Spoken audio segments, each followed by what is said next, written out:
Chapter 2. Omen's permanent crew came from the same human stock as Corson, the debris of a noble house, launched skyward centuries before in the whirlwind that formed the Tapani Empire.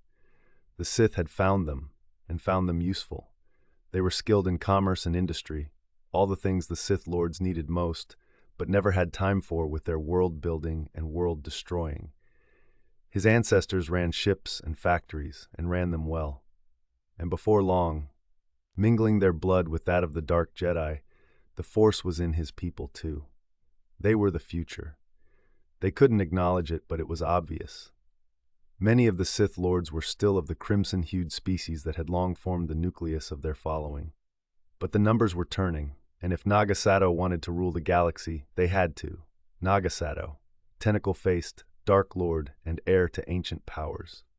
It was Nagasato who had dispatched Omen and Harbinger in search of lignin crystals. Nagasato who needed the crystals on Kirek to defeat the Republic and its Jedi. Or was it the Jedi and their Republic? It didn't matter. Nagasato would kill Commander Corson and his crew for losing their ship. Sela was right about that much. Yet Sato need not lose the war, depending on what Corson did now. He still had something. The crystals. But the crystals were high above at the moment. It had been a night of horrors, getting 355 people down from the lofty plateau. 16 injured had died along the way, and another 5 had tumbled into the darkness from the narrow ledge that formed the only apparent way up or down. No one doubted that evacuation had been the right call, though. They couldn't stay up there, not with the fires still burning and the ship precariously perched. The last to leave the ship, Corson had nearly soiled himself when one of the proton torpedoes had disengaged from the naked tube, tumbling over the precipice and into oblivion. By sunrise, they'd found a clearing halfway down the mountain, dotted with wild grasses. Life was everywhere in the galaxy, even here.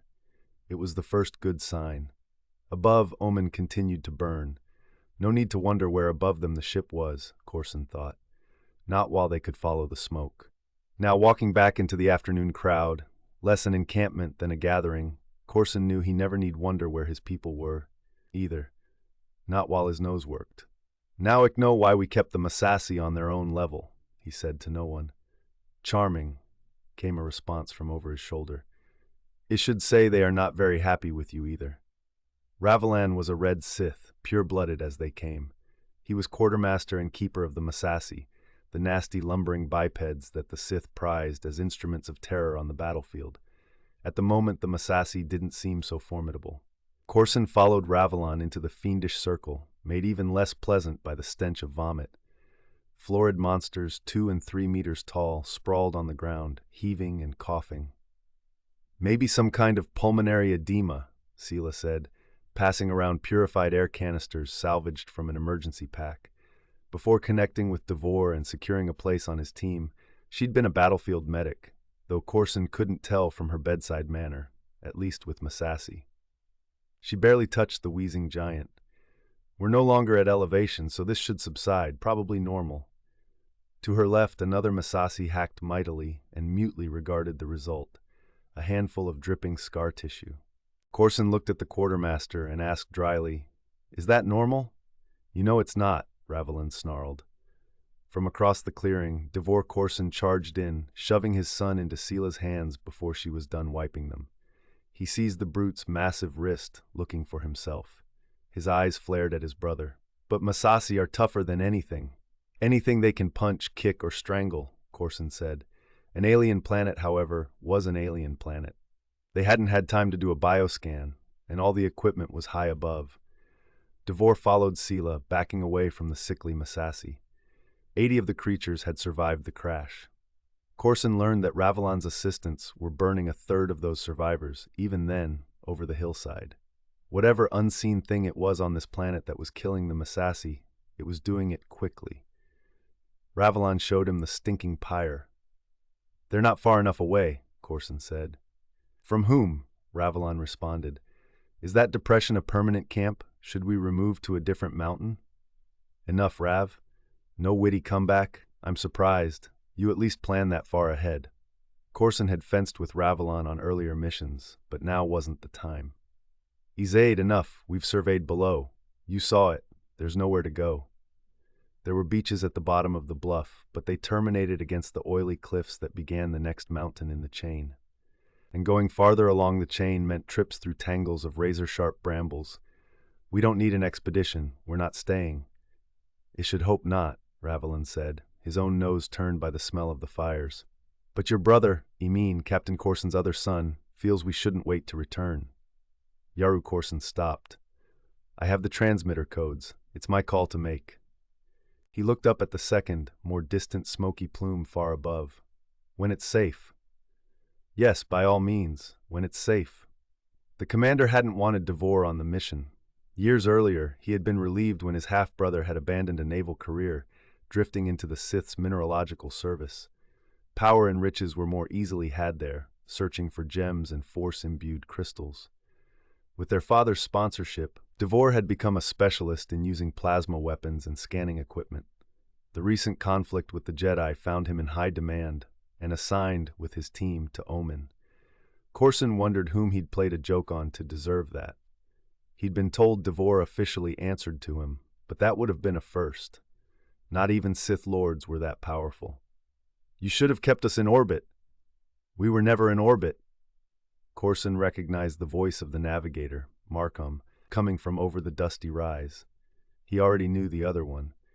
The old man was trying to push his way out of the crowd when Corson topped the hill at a full run. Devore's miners weren't letting Boyle go. You don't know my job, he yelled. I did all that I could. Oh, what's the use talking to? Just as Corson reached the clearing, the crowd surged forward as if pulled down a drain. One sickeningly familiar crackle followed another. No. Corson saw the lightsaber first, rolling toward his feet when he breached the crowd. His father's old helmsman lay ahead, gutted. Next to Sela and Jariad stood Devore, his lightsaber glowing crimson in the lengthening shadows. The navigator attacked first, Sela said. The commander gawked. What difference does it make? Corson charged into the center, lifting the loose lightsaber into his hand with the force. Devore stood his ground, smiling gently and keeping his lightsaber burning. His dark eyes had a wild look, a familiar one. He was shaking a little, but not from fear, not fear Yaru Corson could feel. The commander knew it was something else, something more dangerous. He turned Markham's unlit weapon tip down and shook it. That was our navigator, Devore. What if the star charts don't work? I can find our way back, Devore said smartly. You'll have to.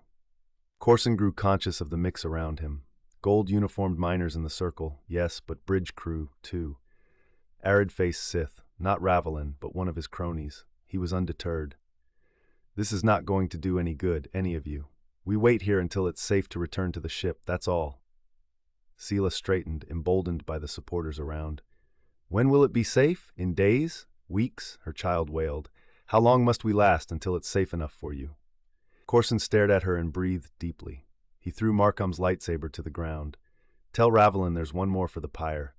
As a begrudging crowd gave him room to exit, he said, We go when Ize. That ship blows up, or tips into the ocean, and we really will have problems. We go when Ize. The world spun. As Corson stepped backward, Gloyd stepped forward, keeping a wary yellow eye on the grumbling masses. He'd missed the fun. Commander. They looked past each other, watching Sith in all directions. Not really happy here, Gloyd. Then you'll want to hear this, the hulking Hook rasped.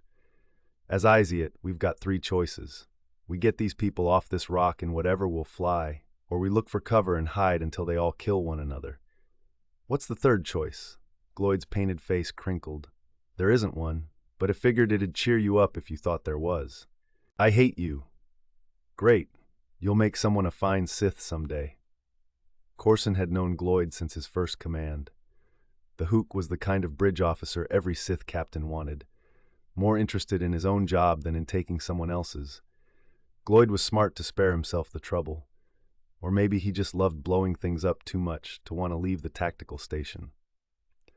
Of course, with that station left roughly a kilometer up the mountain, Corson had no idea how useful his old ally would be. But Gloyd still had 50 kilos on most of the crew. No one would move against them while they stood together. No one would move alone anyway. Corson looked back across the clearing at the mob. Ravelin was there now, huddled with Devore and Sela and a couple of junior officers. Devore spotted his brother watching and averted his gaze. Sela simply stared back at the commander, unabashed. Corson spat an epithet. "Gloyd, we're dying here. I don't understand them." "Yeah, you do," Gloyd said. "You know what we say. You and me, we're about the job. Other Sith are about what's next."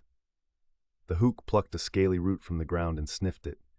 "Trouble is, this whole place is about what's next. You're trying to keep them together. When you've really got to show them there's something after this rock, there's no time to win people over.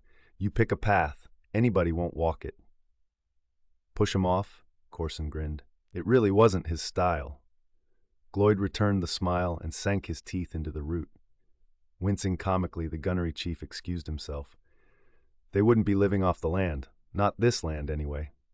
Looking back at the teeming crowd, Corson found his eyes drifting up toward the dwindling tendril of smoke drifting from the heights above. Above. Gloyd was right. It was the only way.